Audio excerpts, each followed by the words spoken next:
बहुत दूर, पहाड़ों और झीलों के पार, एक जादुई जंगल था, सत्यवन वन। ये कोई आम जंगल नहीं था।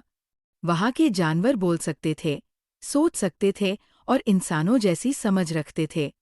पर एक नियम सबसे ज्यादा मशहूर था। यहाँ हर कोई जो बोलेगा, सिर्फ सच ही बोल पाएगा। इस नियम के कारण वहाँ का जीवन शांत, साफ और समझदारी से भरा था। जंगल के बीचों बीच रहता था एक खास शेर, सत्यराज। वो न केवल जंगल का सबसे ताकतवर, बल्कि सबसे ईमानदार जीव था। उसकी आवाज गूंजती थी, लेकिन वह हमेशा सच बोलता, चाहे सामने वाला कोई भी हो। सत्यराज की ईमानदारी उसके लिए एक वरदान भी थी और बोझ भी। जब कोई हिरन उससे पूछता, क्या मैं तेज दौड़ता हूँ? वह कहता, तुम अच्छा दौड़ते हो, पर तुम्हारे घमंड ने तुम्हें धीमा कर दिया है। जब एक बंदर पूछता, मैं सबसे होशियार हूं ना? वो कहता, तुम चालाक हो, लेकिन अपनी चालाकी दूसरों को नीचा दिखाने में खर्च करते हो। धीरे धीरे जानवरों को उसका सच चुभने लगा।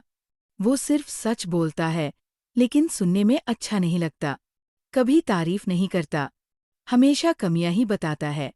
सत्यराज को अकेला छोड़ दिया गया। वह जंगल के किनारे की गुफा में जाकर रहने लगा। कभी कभी तो उसे खुद पर शक होने लगा, क्या मैं गलत हूँ जो सच बोलता हूँ? एक दिन जंगल में एक अजनबी लोमड़ी आया, धूर्तलाल। उसने मीठी मीठी बातें करके सबका दिल जीत लिया। तुम सबसे सुंदर तोता हो। हाथी भाई, आप तो सबसे समझदार हो। बंदर जी, आपके जैसे नाच कोई नहीं कर सकता। जानवर खुश हो गए। किसी ने नहीं सोचा कि वो बस झूठ बोलकर उनका विश्वास जीत रहा है। धीरे धीरे धूर्तलाल ने राजा बनने का सपना जताया।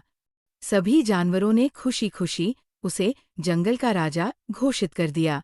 अब वो अपनी चालें चलने लगा। खाने का हिस्सा बढ़ा लिया, नियम बदल दिए, और जो विरोध करता उसे झूठा कहकर जंगल से बाहर निकाल देता।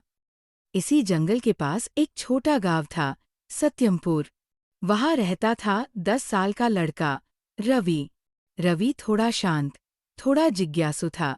वो जानवरों से बातें करना चाहता था, पर किसी को समझ नहीं आता था कि उसका सपना कितना बड़ा है। एक दिन जब वो जंगल के पास गया, तो उसने देखा कि एक लोमड़ी राजा बना बैठा है और सारे जानवर चुपचाप उसकी हाँ में हाँ मिला रहे हैं। रवि को कुछ अजीब लगा। उसी शाम वो जंगल में गहराई तक चला गया और वहां उसकी मुलाकात हुई, सत्यराज से। सत्यराज अकेला